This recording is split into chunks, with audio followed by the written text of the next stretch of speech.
last one, huh? Are you still happy, guys? Okay, are you happy because I'm here or because I'm the last one? Okay, so as Angela said, I'm from Kaunas, and Kaunas is becoming a European Capital of Culture in 2022. Because we started quite early, we already have a few success cases to share with you, and one of them is Kaunas Challenge. So I'm here on behalf of my colleague, but I'm sure we will go through that all and we can continue in our networking event as well. So Kaunas Challenge is a youth program designed to include youth into the creation of the city and its district. And the long term of this program is to include the youth and the youngsters into creating and implementing one of the major events during the 2022.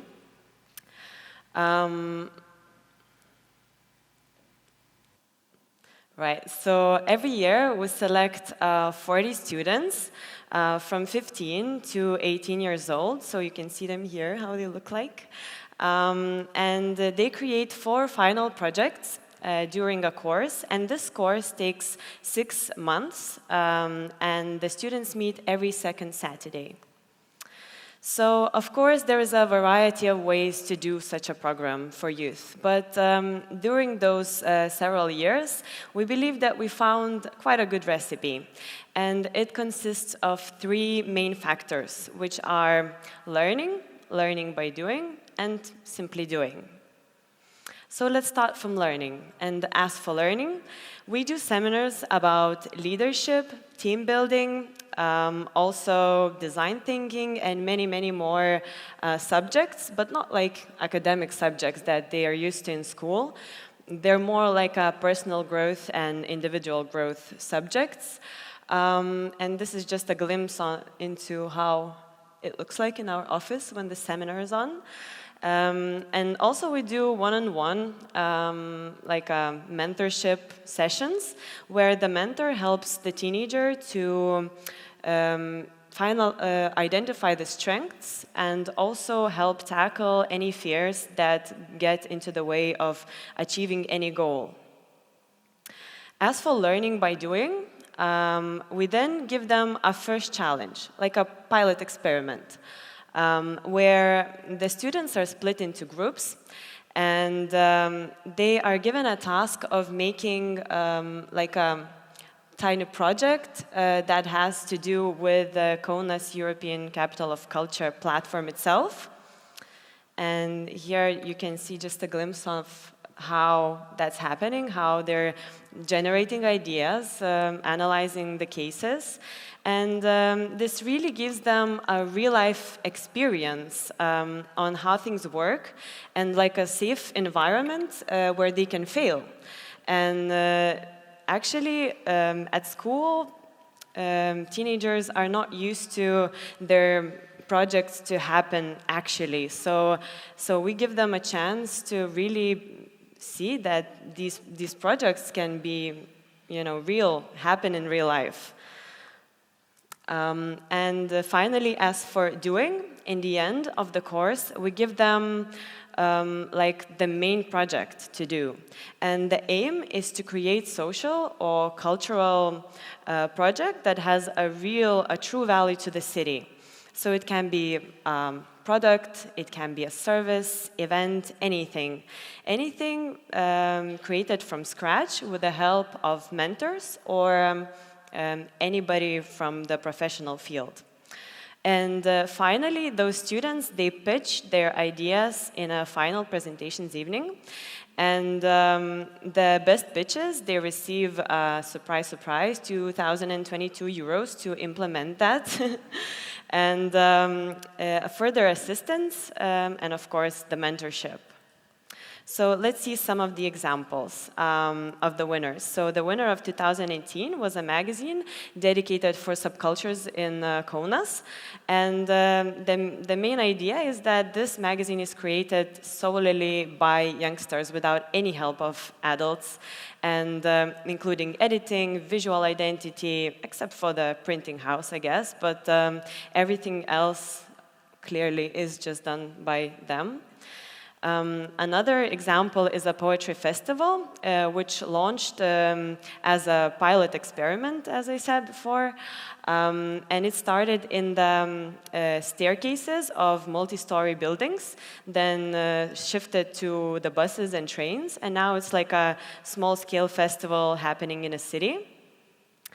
Actually, our alumni group is also very active, and they continue to do things even after the course has ended. So, ND is like a project. They actually took a daunting task of turning homework into a sexy activity again, and they invite students into creative spaces, and they just learn from each other, do homework together, and it's a really nice, successful project.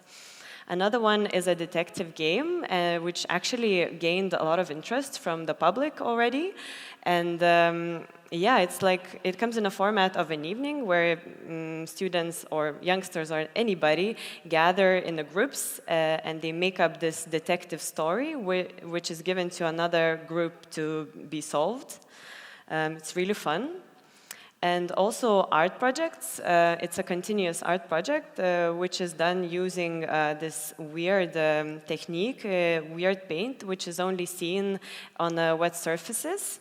So these are just a few examples of the projects that have been made by those students, by those youngsters.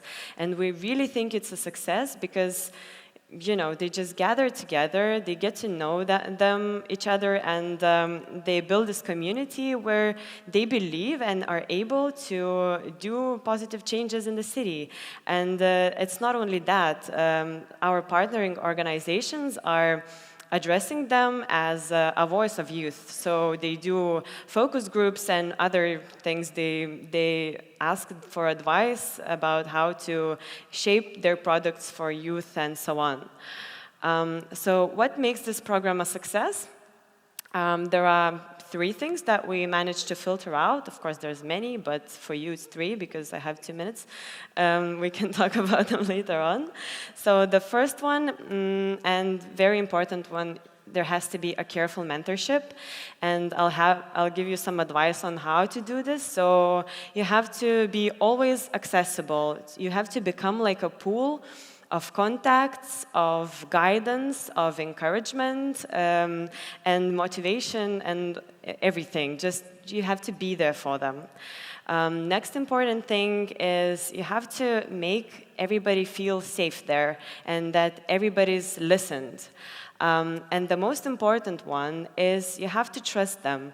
I know that it's sometimes really hard because they tell you those nonsense ideas, and then you're like, oh my God, you know how you could do this much better and quicker, and you could just say, do this and this and that. But you can't, because that's the point. You have to just, support them in their decision making and not tell them what to do. This is the only way this could really work. Another thing is creating a community. So you really have to put a lot of effort in building these long-lasting relationships so that they can do this afterwards together and really have a legacy. And you can do this by doing such things as hikes or summer camps or any informal meetings or going to the partner events together or something like that. Yeah, that's very important. And the most important, I think, is learning from mistakes. So you really have to give them those real-life challenges. You have to let them fail and then afterwards get up and do it better. And this not only accounts for the students, it also counts to the program curators, so for you guys. So yeah, I guess that's it. And we can, of course, this is a very short presentation. We can talk about this later on. And this is my colleague, who is actually coordinator of this program. And yeah, let's keep in touch. Thank you for your audience, and you didn't leave. Thank you.